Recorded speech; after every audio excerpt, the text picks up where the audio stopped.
Hello, good people, and welcome to Hillbilly Cat History, Spiritual Quest. We're looking at the Book of John and the Impersonal Life, both books that Elvis read. The Book of John is from the King James Version, and the Impersonal Life was printed in 1914. About deep thoughts, about spiritual thinking.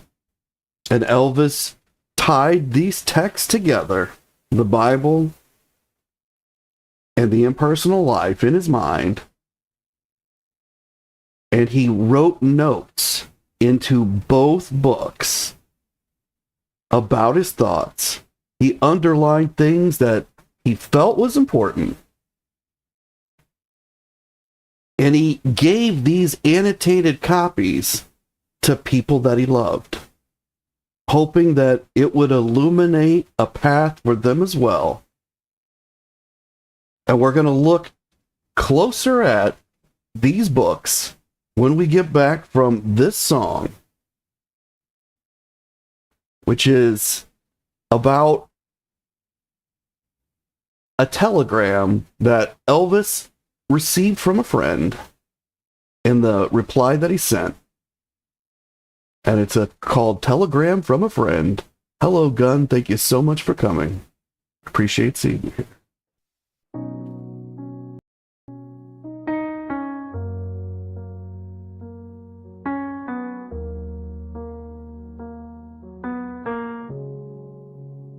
The lights came down on Vegas gold.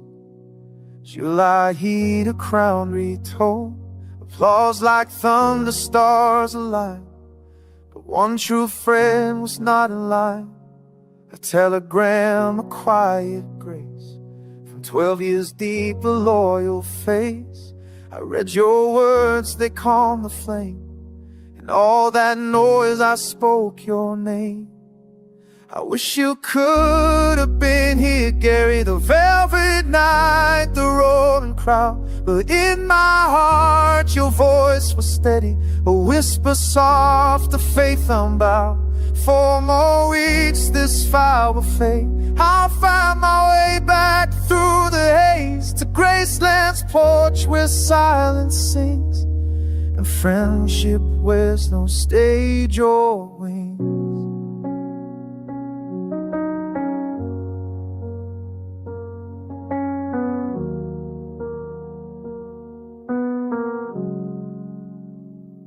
The suits, the gifts, the famous hands, they cheered the king, they made demands. But in the mirror doubt would stare, and only you knew what was there. I wrote you lines in trembling ink, not for the press, not for the drink, just for the man who saw me hold beyond the glitter, past the road. Say hello to everyone, I'll be home when this is done. The curtain falls, the echo fades, but you remain my serenade. 4 more weeks, this fire will fade. I'll find my way back through the hay to Graceland's porch where silence sings and friendship wears no stage or wings.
Thank you for gathering here at Hillbilly Cat History, where we remember together and listen for the echoes.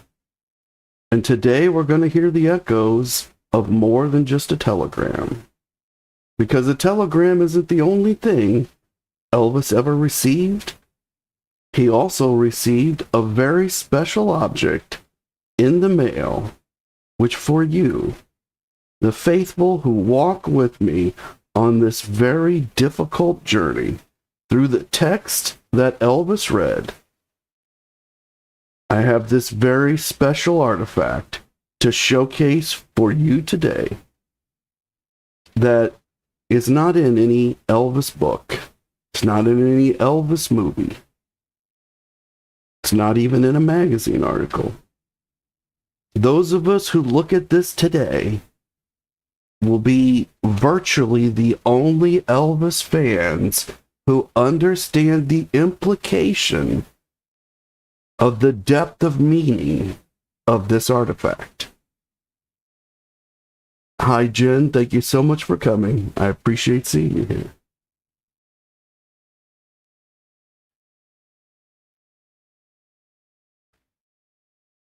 And on screen, we can see a Holy Bible. It's covered in leather, black leather, and it's embossed in gold on the front cover. And it's a giant print edition, meaning that the print is larger inside to make it easier to read. It's 6.5 inches wide by 9.5 inches tall. And it was published by Thomas Nelson Incorporated in 1973. Elvis received this copy that we're looking at right now from a fan named Gloria Carhart in Portland, Oregon, and she mailed this to Elvis. I assume that means he received this Bible at Graceland. I'm not sure where else she would have mailed it, but she mailed it to him in 1976.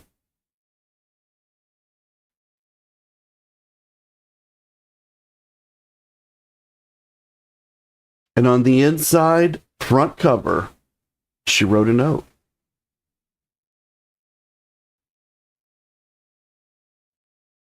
Gloria wrote, July 12th, 1976. Dear Mr. Presley, I just wanted to let you know that God loves you. God has put a burden upon my heart for you, and I'm praying for you every day. Your friend, Gloria Carhart. And she also included her address and phone number, in case Elvis wanted to contact her. But she says that God has put a burden upon her heart for Elvis. That in some way God told her to send this Bible to Elvis.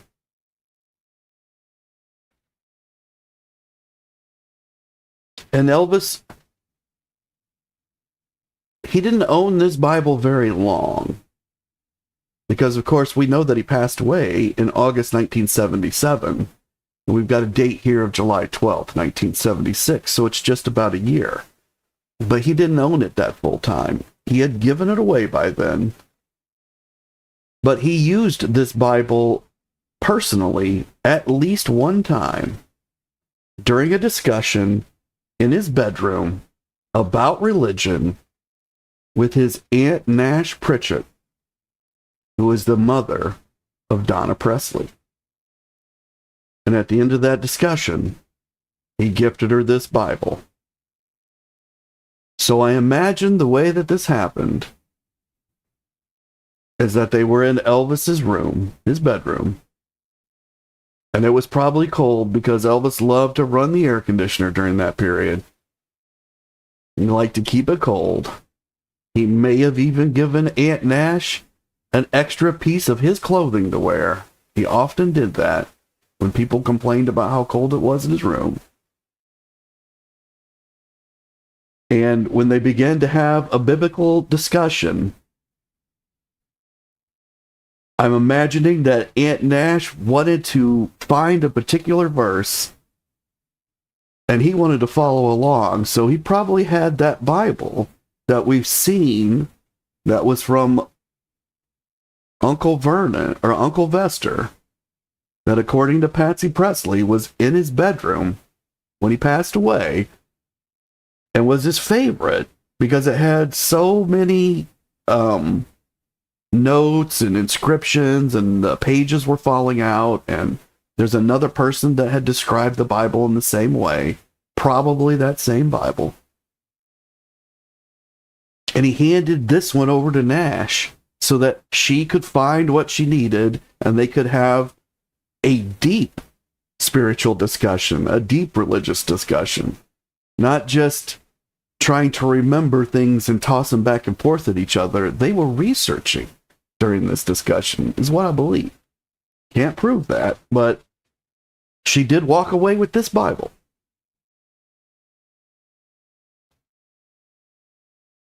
Now, there are things underlined in this Bible.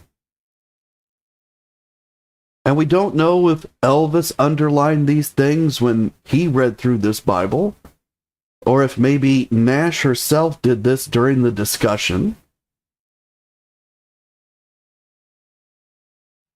It's also possible somebody else did it, because this Bible has been around quite a while, and it's got a little bit of a history on it. But I think the important thing is that this Bible originated with a person who loved Elvis but didn't know him. And they sent this Bible to Elvis, and he had it in his possession and used it for a deep religious discussion. And he gifted that Bible so that it could help others. Aunt Nash was a preacher. He knew that Bibles that he put into her hands would find their ways to the right place where they were needed. And then things end up underlined in this Bible, and now it has resurfaced so that we, the fans, can see it. And I think what may be most important is that these passages are underlined, and it doesn't matter who underlined them. What matters is the Bible took this journey and resurfaced so that we could see this. And one is in Revelations, I believe it's chapter 22, verse 7, and it's saying, "Behold, I come quickly. Blessed is he that keepeth the sayings of the prophecy of this book." Now, we haven't seen anything that Elvis has underlined in the book of Revelations yet. And so it's interesting to see this underlined and wonder if he made this, and if maybe this was part of that discussion that they had. Or maybe this meant something special to Aunt Nash.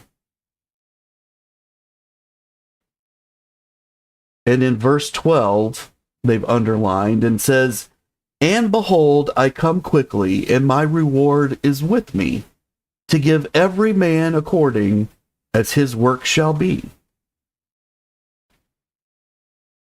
So this verse promises that the Lord has work for you to do, but it's special for you. It's individual. It's according to your talents.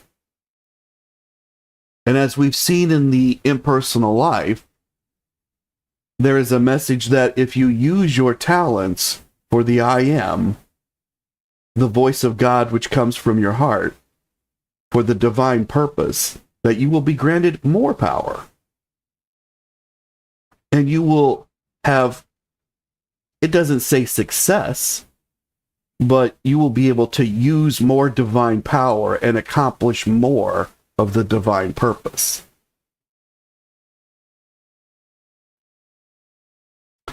And Jen is asking if I know if Gloria knew the journey her gifted Bible went on. I would have to guess no. Unlike one of the other Bibles that we looked at that had a later history of communication between whoever bought the Bible and who owned it first, there's no indication of that with this. And that was extremely rare with that particular Bible. I have maybe seen 2 or 3 other artifacts that have a string from after Elvis owned them between fans like that, or from a fan to the original person. So what I'm thinking of is a wallet, and Spa Guy has this wonderful, it's in several different episodes that he does it, but there is a wallet that Elvis left behind. I think it's a wallet. I should never talk off the top of my head without researching first, but I think it's a wallet. Oh, no, it's a badge. It's a badge in a wallet, a police badge. And the police badge was given to him by a man in Tupelo as a gift from the city of Tupelo. And the man has this wonderful story, and he still owns the suit jacket that he was wearing the day that he gave Elvis the badge. And Elvis really loved this particular police badge. And he went to a concert, I don't remember which city, but he left the police badge in the hotel room. And there were people that found it, and then it went on its own journey into the auction circuits later after Elvis passed away. And the person who most recently bought it, the Spa Guy brought him together with the man who gave it to Elvis. And it was like this amazing episode where they connect together. It was very similar to the letters that we looked at with that previous Bible in a previous episode. So if you guys missed that episode, head back into the archive. Be sure that you watch it. I'm trying to show some very special things that you don't see anywhere else. Nobody has ever shown you, but I'm showing you now, this Bible. And no one else is going to, probably, because they don't know it exists for the most part. And they don't see the significance in it, because there are books about Elvis's spiritual journey, but there are no studies of any kind that have gone into anywhere near the depth that you and I have already traveled. 1967 is not a well-documented year for Elvis in terms of cohesive documentation. People see, like, the wedding, but they glance over it, and we know a quick myth about it. Same with the Circle G. It's normally about a paragraph in most books. We know that it's very spiritually significant, but books are not able to grasp onto this. So they just bypass this era. And so they can't walk through the impersonal life like we're walking through it, because they're not able to make all of these connections. And like, I just read portions of the newest Peter Guralnick book, and he also treats all of 67, which we know to be a spiritual turning point in Elvis's life. And we know that 64 is the year when Elvis receives the impersonal life, and it really fires off this journey. Although he had started it more like with the karate in 1959. But Peter wraps up 1964 through 68 in about 4 pages. And that's about what it means. Now, his current book is about the Colonel and Elvis. And so I am going to be able to bring in some pieces that he's revealed that affect that 1967 journey in more detail than we knew before. But he doesn't see the significance for Elvis in this period either, I don't think. You know, and that's from reading his other books as well. But here, to come back from my very long tangent, we'll look at verse 13. where it says, I am Alpha and Omega, the beginning and the end, the first and the last. So here the Bible tells us that God is the beginning, he is the ending, he is all things. This is reflected in the impersonal life, where it indicates that God is everywhere and that time does not exist for God. It's all the same. All of existence is one giant circle of God.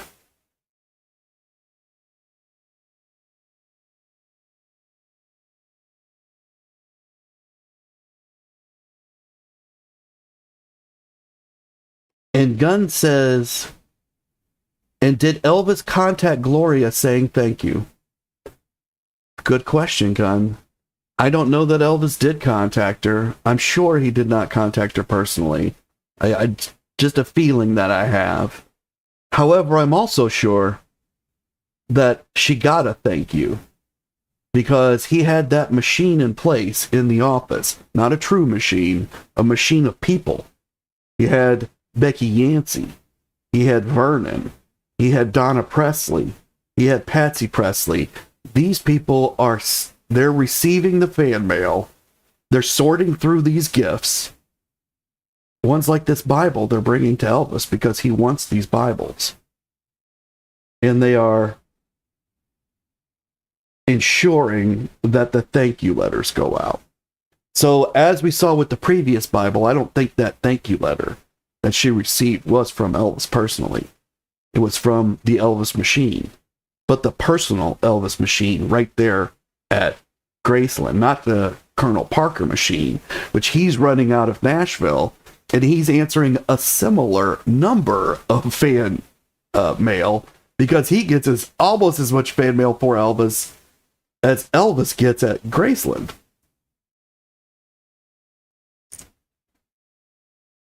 Now, one big difference is that the fan mail that comes to Colonel Parker often has a $1 bill enclosed, because he sends back a picture of Elvis, or a set of pictures, or something like that. Changes over time, but that's one of the reasons that they loved to open the mail in the Colonel Parker machine, because it had a lot of money in it, and they got all the cash. And that was part of what was being made off of all this commercialism with Elvis. Now, in this page, I cannot read what is actually notated here. It looks to me like it's bleeding through from the page behind, and that there's something else written on it in pen. I don't believe these are Elvis's notations in any way. But they're at they're in between two very interesting verses. So I thought we would take a look at those.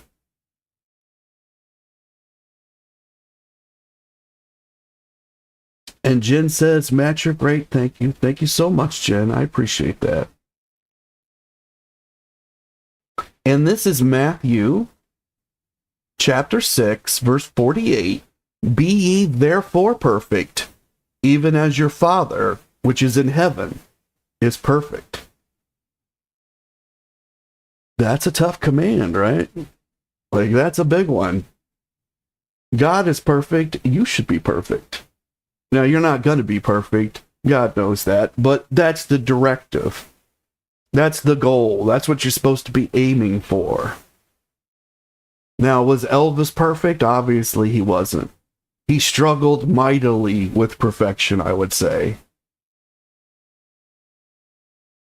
I would even say he often fell short, just like all people do. I think there were certain areas he was extremely strong, but there were other areas. And so this particular verse, it might have stuck with him. Now, chapter 6, verse 1 in Matthew says, Take heed that ye do not your aims before men to be seen of them. Otherwise, ye have no reward of your Father, which is in heaven. This verse is telling us that those acts that we take for the divine purpose, we shouldn't be trumpeting to others that we are doing the divine purpose. We should be going towards the divine purpose. We should be doing what it takes to reach that divine purpose. But the communication of that to others who are not with the divine, particularly Christians who have not accepted Christ, or people who have not accepted Christ, probably not Christians at that point, those that you're trying to bring the word to, you don't go out and slap them in the face and tell them you got the word. You model what living with the word is like. And you don't need to say that you're living with the word. They'll ask you.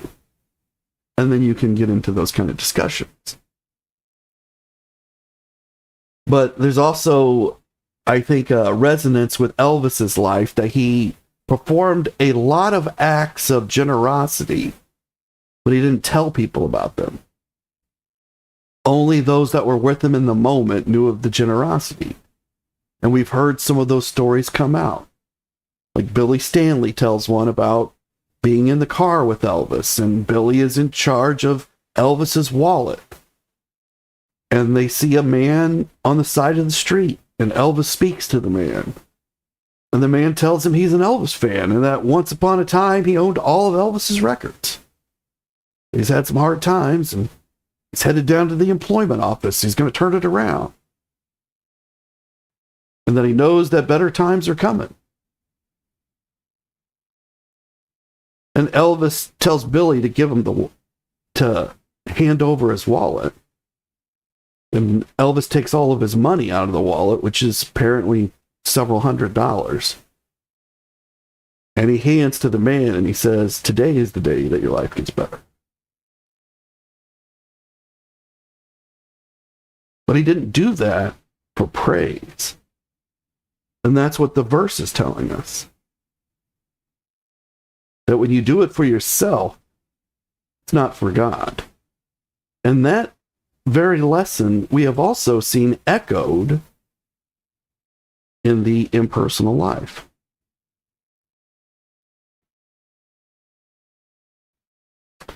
And Gunn says, "Is this book hidden somewhere for no one to be seen?" Well, it's owned by a person somewhere. I don't know that it's out in the world to be viewed in a museum or anything.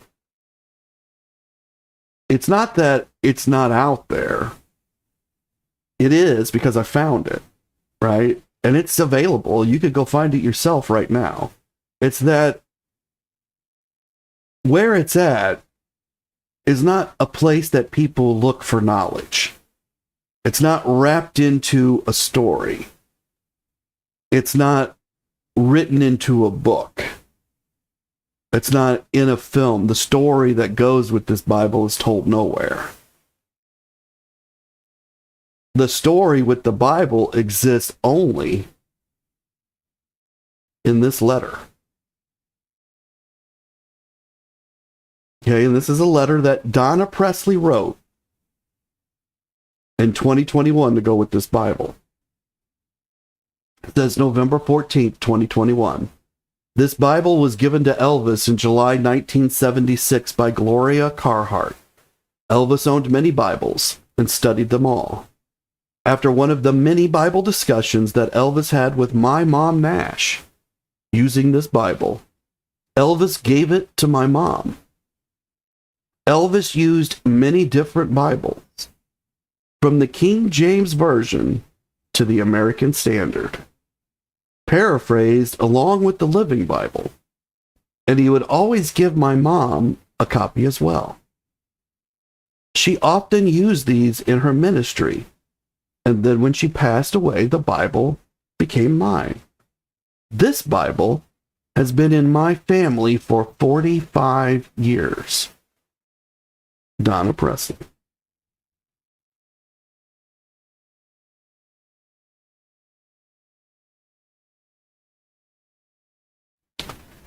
So Donna has given us some personal history on this Bible. But unless you've ever seen this letter, because this isn't a story that Donna tells anywhere,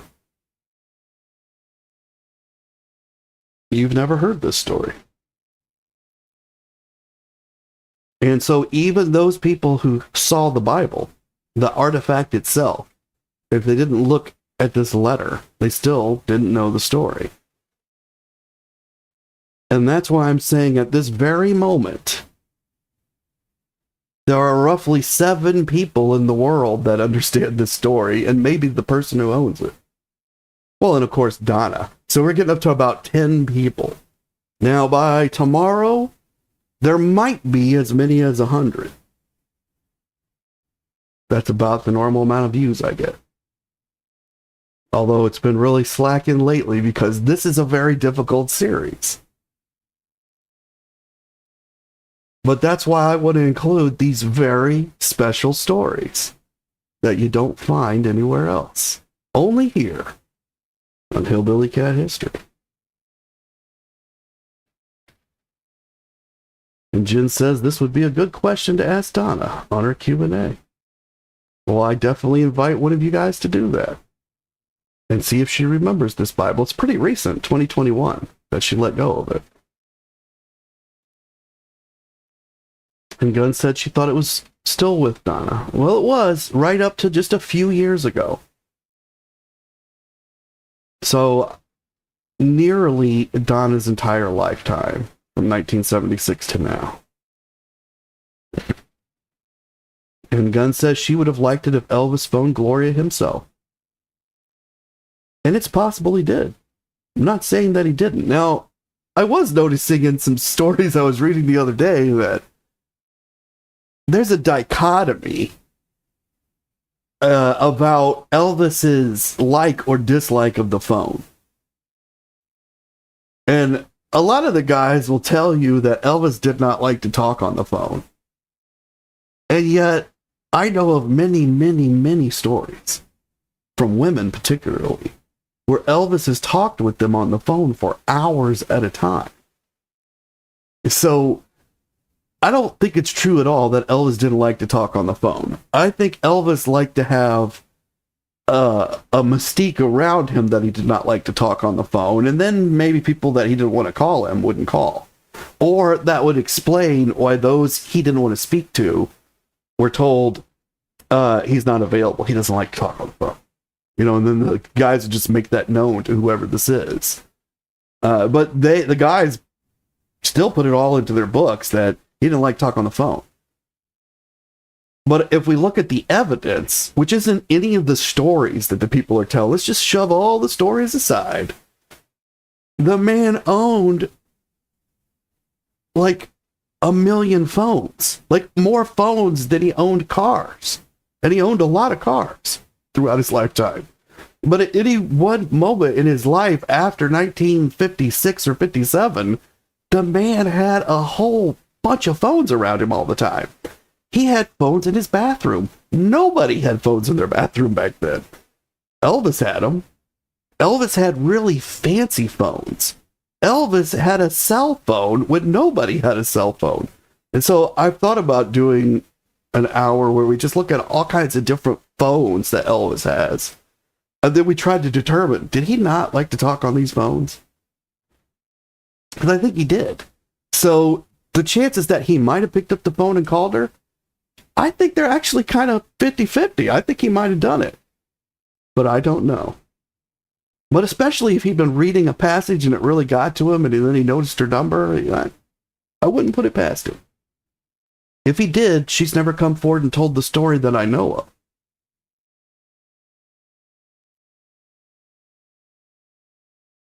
Let's look at a few more passages that are underlined in this Bible, and this is the final piece that I have for it. And this is again in Matthew 6, verse 12. And forgive us our debts as we forgive our debtors. Boy, that had to ring true with Elvis, right? One point in his life, they'd had a lot of debts. and Elvis often forgave his debtors.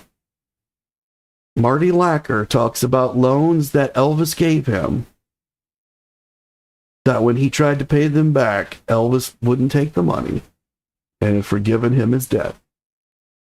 Marty also says that it was common practice that they would write loans on the money that Elvis would give to the guys in excess of their salaries, but that it was a paperwork thing for the IRS, and that the expectation was the guys would never pay these back, that they were truly gifts. Now that's a whole nother discussion. Were they gifts? Were they loans? But ultimately, because they weren't paid back, Elvis basically forgave all those debtors. But he did consciously forgive a lot of debts.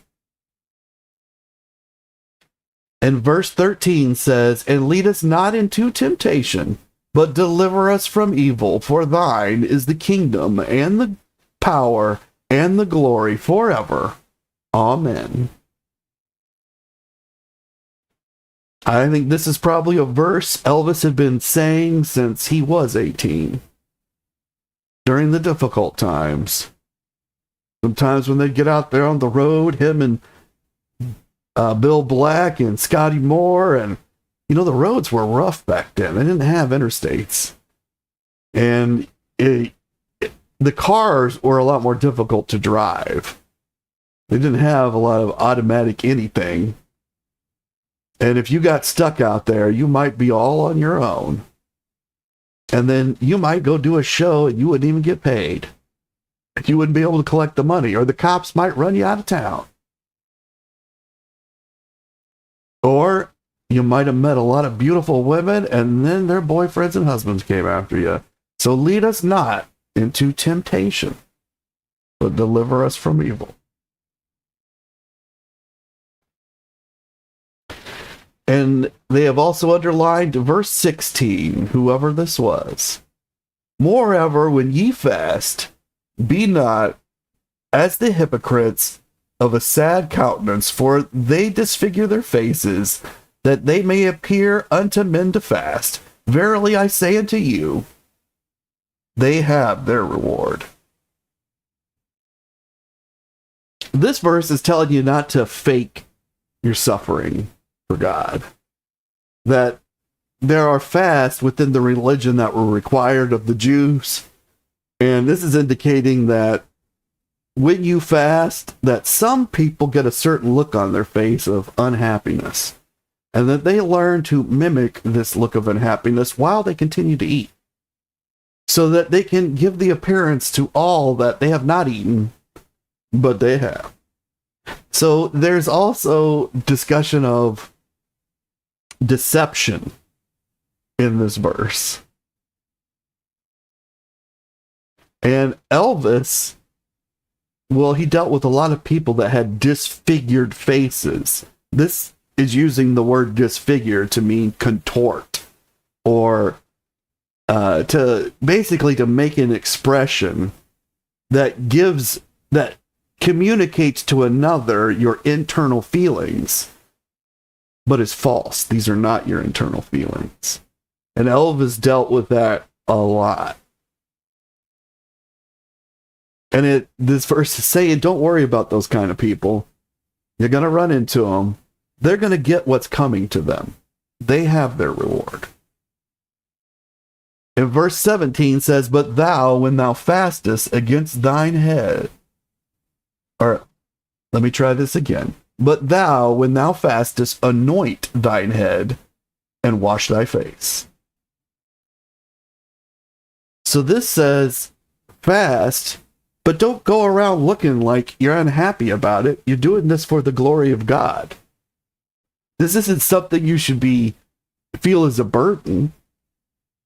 This is part of your duty to God, and you should be happy to perform it. God has asked you to do something, and you get to do it. My father used to try to tell me a lesson like that about cutting the grass, but I never really accepted it. So I don't know whether Elvis accepted this or not, but somebody has underlined it as a good message. And Gunn says he just didn't want to take the uninteresting calls, maybe. Don't we all feel that? Exactly, Gunn.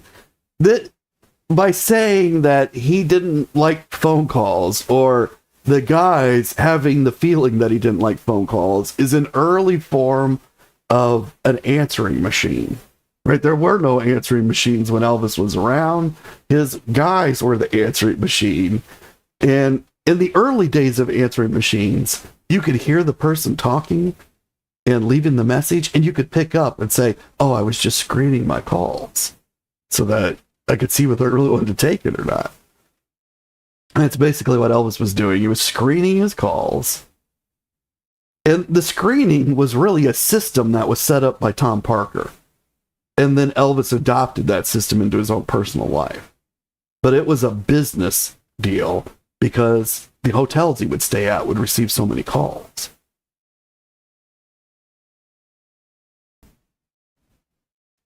All right, let's return to our text for today. And we are in John chapter 5, verse 19. Then answered Jesus and said unto them, Verily, verily, I say unto you, the Son can do nothing of himself, but what he seeth the Father do, and for what things soever he doeth, these also doeth the Son likewise. Now this is Jesus responding to the Pharisees and the rulers of the Jewish people who are telling him, or who are seeking him to put him to death because he has healed people on the Sabbath. And so they're going after him for the technicality of performing these miracles on the Sabbath, ignoring that these are miracles. And in fact, stating that these are not miracles, because for them to be miracles, this man would have to be the Son of God. And he's going around and telling people he's the Son of God. And that can't be true. But they can't prove that. So they pivoted to the technicality of the Sabbath. And Jesus has told him, you can't get me on that rule either, because God made that rule, and he's my dad, and he said, you need to do this today. And so once he says do it today, it has to get done today. Doesn't matter what any rules they set in place for you. Those are your rules for you. They don't apply to Jesus. And in verse 20, for the Father loveth the Son, and showeth him all things that himself doeth, and he will showeth him greater works than these, that ye may marvel. And Jesus is telling the Pharisees here, keep screaming and yelling. It doesn't make any difference. Dad loves me, and he's going to let me do more of these wonderful miracles. And I'm going to continue to do them despite anything that you say or any obstacles that you put in the path. And you will marvel at these miracles even as you rant against them. And Jen says that the guys were the caller ID. Exactly, Jen. The Memphis Mafia were Elvis's personal caller ID.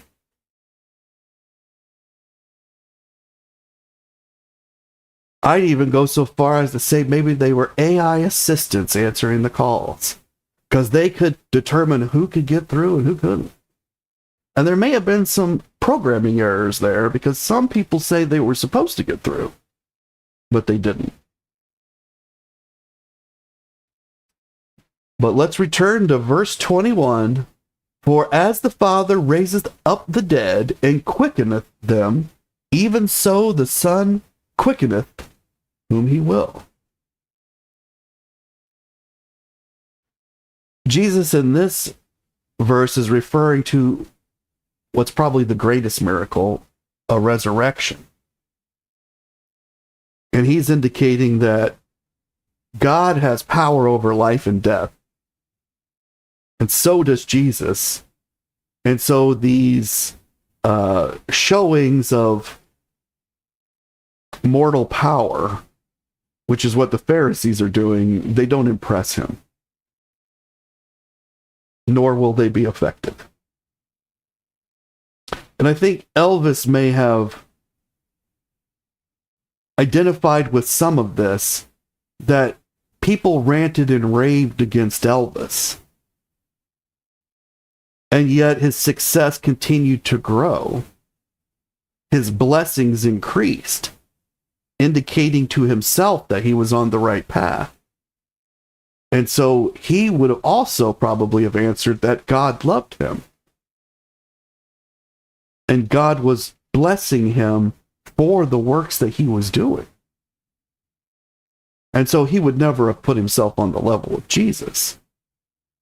But this thought that there will be those who come against you, and the most important thing is to realize that God is on your side. Because you are with God. And you are accomplishing the Lord's work, the path that he has set for you. These are also all ideas that are echoed in the impersonal life.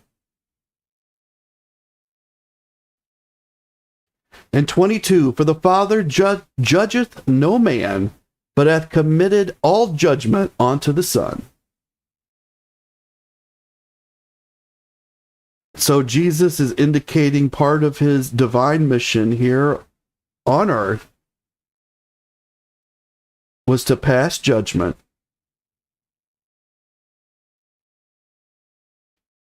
And I assume that is referring to the miracles, who gets healed. And it's those with faith. They have to believe. But it's also against these Pharisees, that they're making false statements. And he's answering against them. And in verse 23, that all men should honor the Son, even as they honor the Father. He that honoreth not the Son, honoreth not the Father, which hath sent him. This is basically a warning to the Pharisees that you are treading on very thin ground here. I'm being very nice in telling you that my dad will not appreciate if you do not treat me with the same honor that you would treat him. And he knows because he sees through my eyes. And so be very careful what you do going forward here, because as you do to me, you do directly unto God. Now, for the Pharisees to take this seriously, they would have to have faith in Jesus. And they must have some small bit of faith because they do fear him.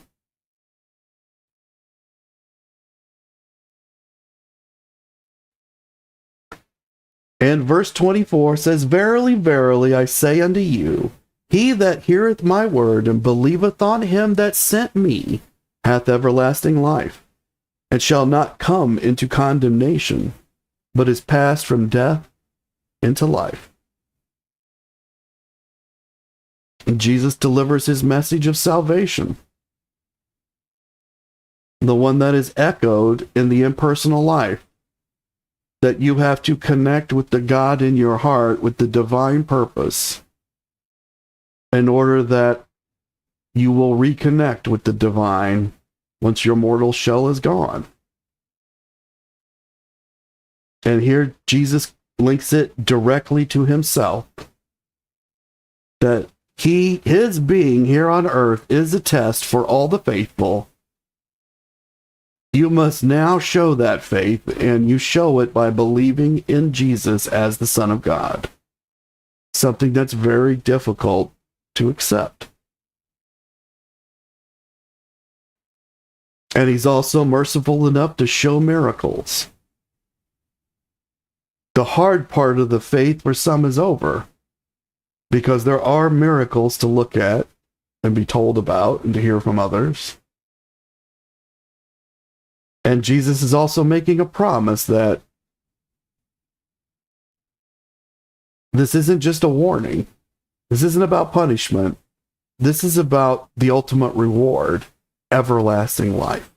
And it's open to everyone. He doesn't say it.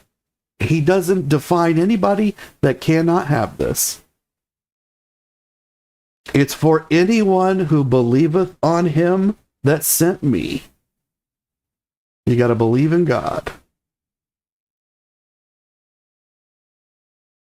And in 25, he says, Verily, verily, I say unto you, the hour is coming, and now is, when the dead shall hear the voice of the Son of God, and they that hear shall live.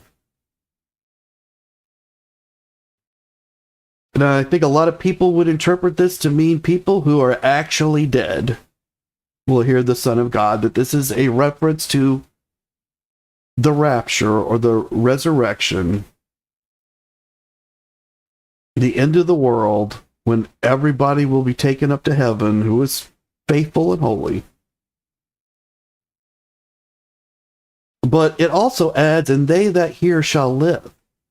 So I think he's also saying that those who are not listening to the inner, as the impersonal life would say, the divine will in your heart, God speaking to you from inside of you,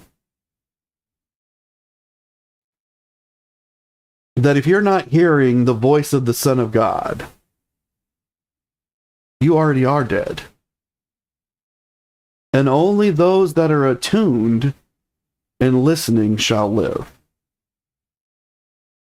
And so when Elvis read The Impersonal Life and its message to be still and know I am God, which is also Psalms 46:10, we now see three echoes of the same thing. And so he would have probably felt that the impersonal life was reflecting the truth of Jesus, the truth of his childhood faith, but in a different format, just as the book says. I'm a different form. The word can come in many different forms. I'm one of them. And we can see why he gravitated towards that book. And Gunn says, number 22, I think, is about believing or not. Let's go back to number 22. For the Father judgeth no man, but hath committed all judgment unto the Son.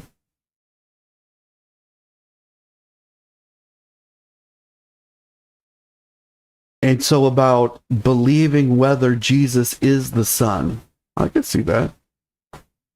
That's a good note. And she's also saying that number 24 and number 25 is about coming to heaven or hell.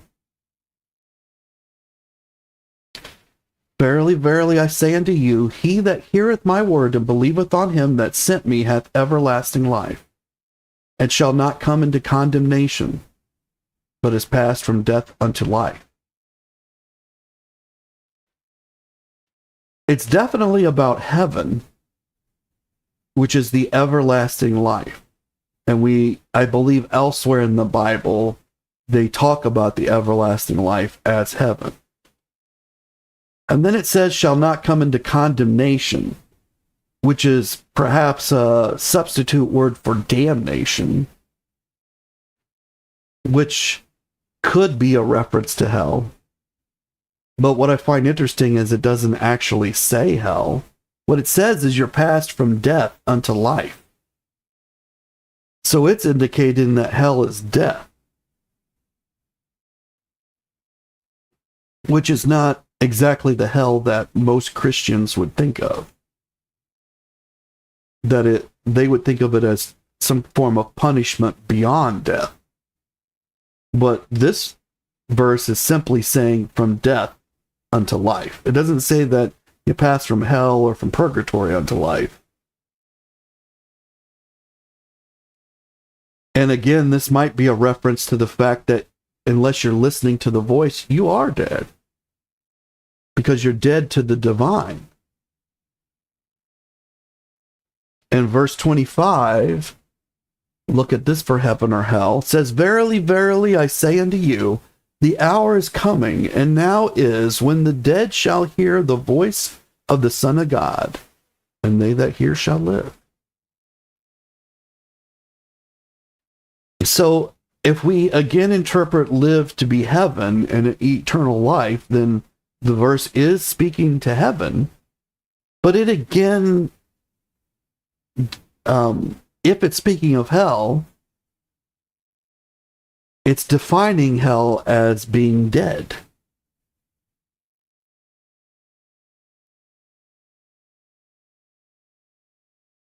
But what I find odd about the phrasing of this sentence, and perhaps it's because of the translation itself. Maybe it says something different if we looked at it at a different translation. But to me, it's saying that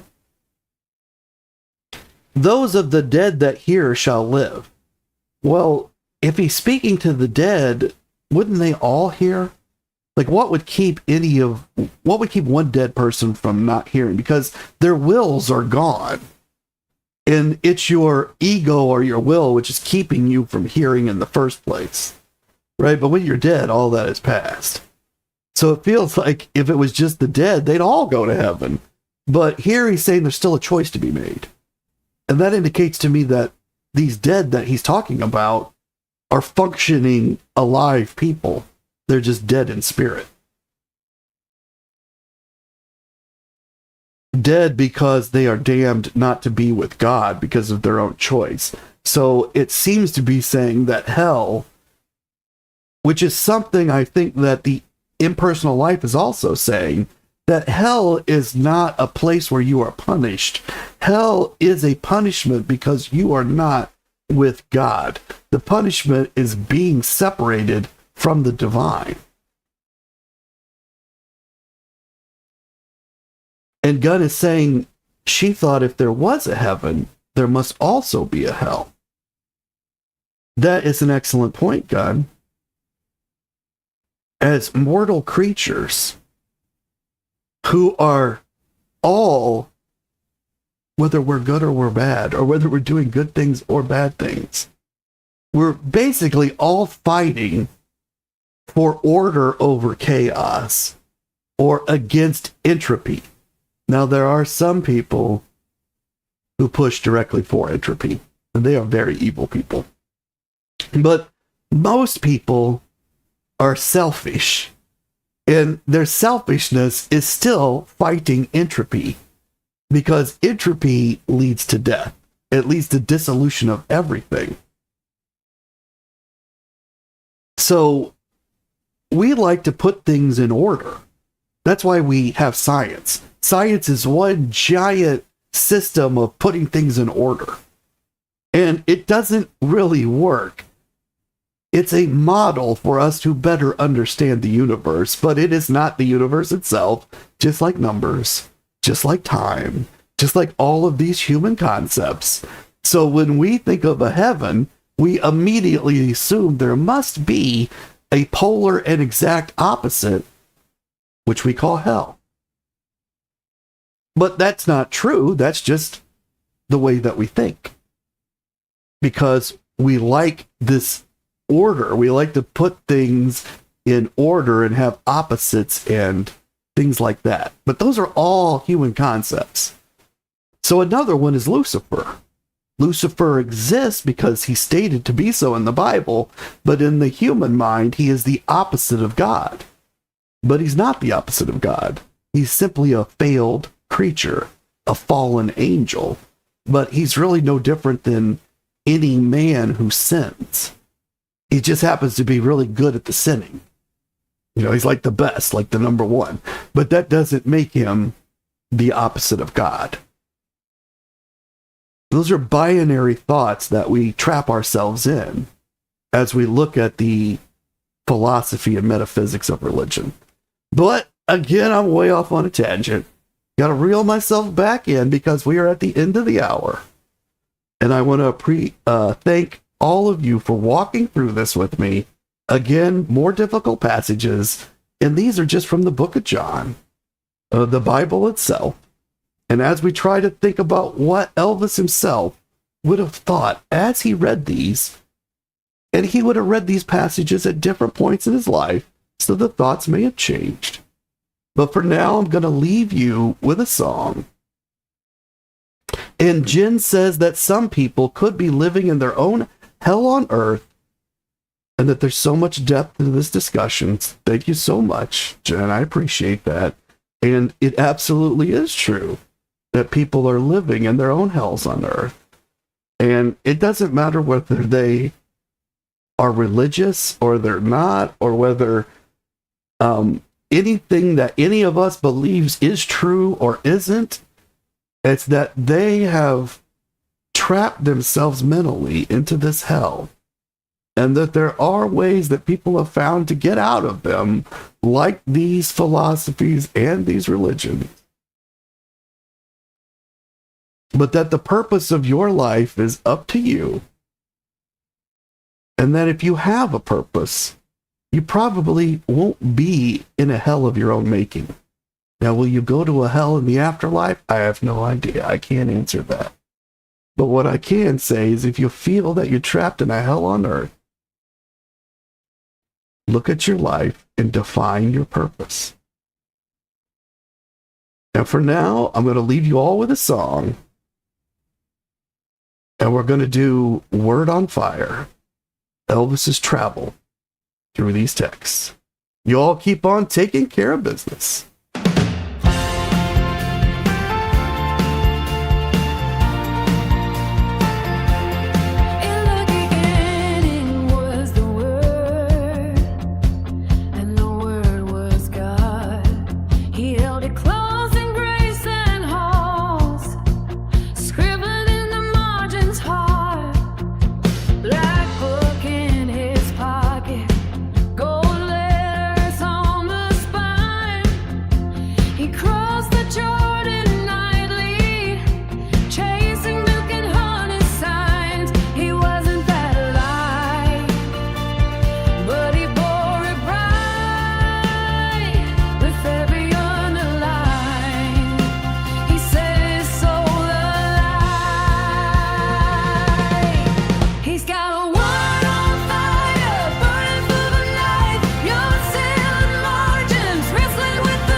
There